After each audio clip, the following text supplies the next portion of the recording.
प्यारे दोस्तों और प्यारे बच्चों, उम्मीद करूंगा कि अल्लाह ताला के फजल करम से आप बिल्कुल खैरियत से होंगे।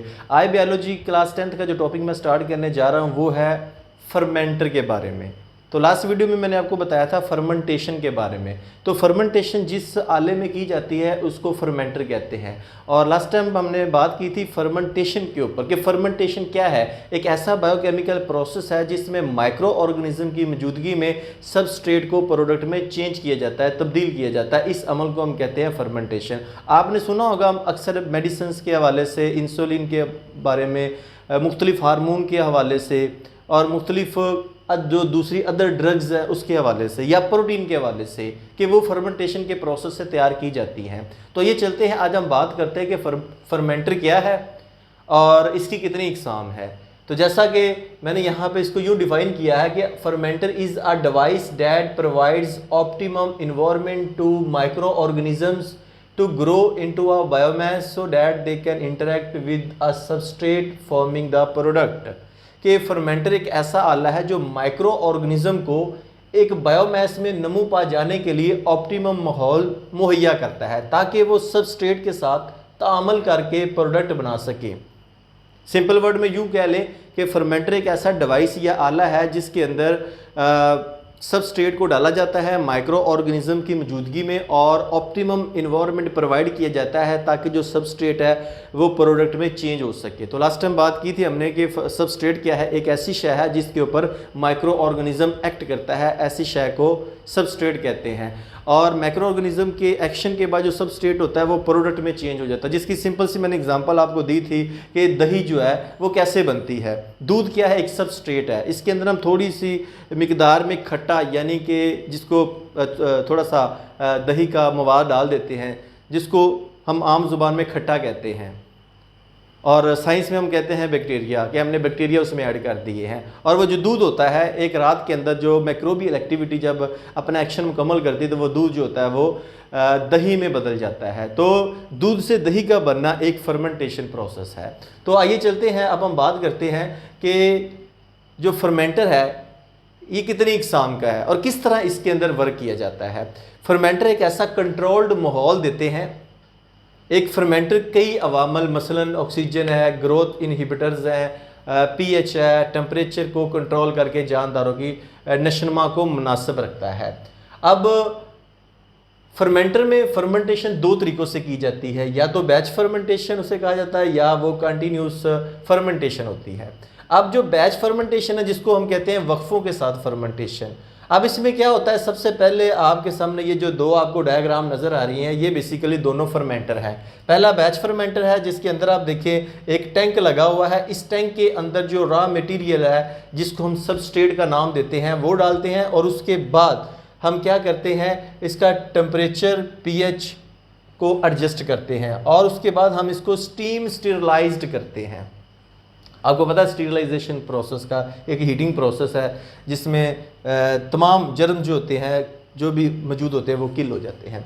उसके बाद हम क्या करते हैं, बैक्टीरियल कल्चर इसमें यहाँ से ऐड कर देते हैं, यानी कि माइक्रो ऑर्गेनिज्म ऐड करते हैं। उसके बाद इसको कुछ टाइम के लिए रखते हैं, वक्त के लिए रखते हैं।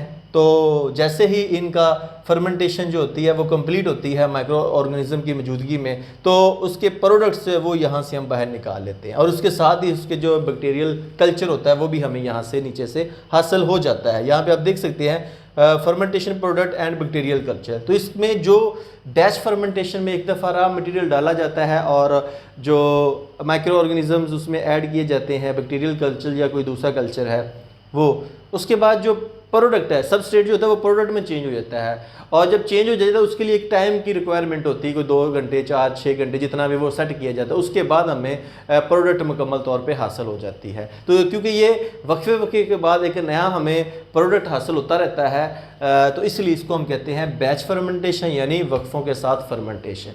अब हम बात करते हैं कंटिन्यूस फर्मेंटेशन। जैसा कि नाम से ज़ाहिर है मुसलसल फर्मेंटेशन, यानी कि एक ऐसा प्रोसेस है जिसमें हम जब फर्मेंटर के अंदर जो टैंक है उसमें रॉ मटेरियल यानी सबस्ट्रेट डालते हैं, माइक्रो ऑर्गेनिज्म इसमें पहले से मौजूद होते हैं या हम पहले से उसमें रखते हैं बैक्टीरियल कल्चर वगैरह। तो उसके बाद जब इसको ऑप्टिमम इन्वायरमेंट दिया जाता है तो सबस्ट्रेट जो होता है वो आस्ता आस्ता प्रोडक्ट में चेंज होना शुरू हो जाता है। तो और साथ साथ ही हमें प्रोडक्ट हासिल हो रहा है, ऊपर से हम मज़ीद सबस्ट्रेट डालते जाते हैं और नीचे से हमें प्रोडक्ट हासिल होता जाता है। तो आप यहाँ से देख सकते हैं कि पहले स्टेप पे हमने क्या किया, इसमें जो फर्मेंटर है इसके अंदर आप देखें तो ये टैंक है, इस टैंक को हम भर देते हैं रॉ मटेरियल यानी खाम माल जिसको हम सबस्ट्रेट का नाम देते हैं, वो इसमें ऐड कर देते हैं। उसके बाद यहाँ पे देखें तो बैक्टीरियल कल्चर पहले से मौजूद है। आप यूँ कह सकते हैं कि जो टैंक है उसके अंदर पहले से मौजूद जो माइक्रो ऑर्गेनिजम्स होते हैं उसके अंदर हम रॉ मटेरियल डालते हैं।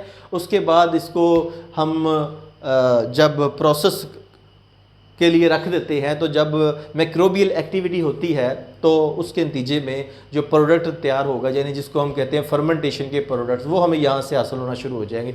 जैसे जैसे ऊपर से हम खाम माल यानी रॉ मटेरियल यानी सबस्ट्रेट ऐड करते जाएंगे, साथ साथ हमें यहाँ से प्रोडक्ट हासिल होता जाएगा। जैसा कि सिंपल एग्जांपल दूंगा, आपके पास रॉ मटेरियल में दूध है, चीनी है, पत्ती है, आप इन सबको मिक्स कर देते हैं, नीचे सीड करते हैं तो चाय का बनने का प्रोसेस शुरू हो जाता है। अब 2, 4, 5 मिनट के बाद देखते हैं चाय बनना शुरू होगी। आप ऊपर से चाय निकालते जाएं। अगर आपके पास और मज़ीद मेहमान आ जाते तो आप क्या करते हैं, ज़ाहिर है आपके पास जितना भी रॉ मटेरियल था वो तो आपने यूज़ कर लिया, आप ऊपर से या तो दूध और डालेंगे या पानी डालेंगे, चीनी और पत्ती डालेंगे, साथ साथ आप 1-1, 2-2 कप निकालते जा रहे हैं। पीछे से नया जो सबस्ट्रेट डालते जा रहे हैं वो प्रोडक्ट में चेंज होता जा रहा है, यानी कि साथ साथ आप सबस्ट्रेट डालते जा रहे हैं और साथ साथ प्रोडक्ट हासिल करते जा रहे हैं। तो इसलिए इसको हम कहते हैं कंटिन्यूस यानी कि मुसलसल फर्मेंटेशन।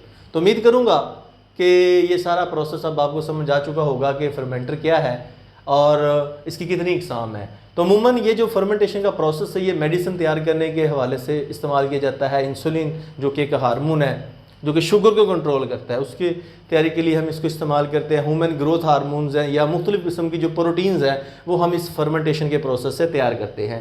अगर आपके ज़हन में फिर भी कोई क्वेश्चन हो तो फौरी तौर पर इस वीडियो के नीचे जो कमेंट बॉक्स है वहाँ पर अपना क्वेश्चन ज़रूर पुट कीजिएगा। और अगर ये वीडियो पसंद से लाइक करके अपने दोस्तों के साथ भी ज़रूर शेयर कीजिएगा ताकि वो भी घर बैठे इस फर्मेंटेशन के प्रोसेस को सीख सके। और अगर आप चाहते हैं डेली बेस में हमें फिजिक्स, केमिस्ट्री, बायोलॉजी के प्रैक्टिकल की वीडियो या साबका जितनी भी मैं वीडियो बना चुका हूँ, वीडियो लेक्चर बना चुका हूँ, वो रिसीव हो तो इस चैनल को सब्सक्राइब करके सब बेल आइकन का बटन दबा कर प्ले लिस्ट में जाके आप अपनी मर्जी का लेक्चर सुन सकते हैं। तो नेक्स्ट वीडियो तक आपसे इजाज़त चाहूँगा।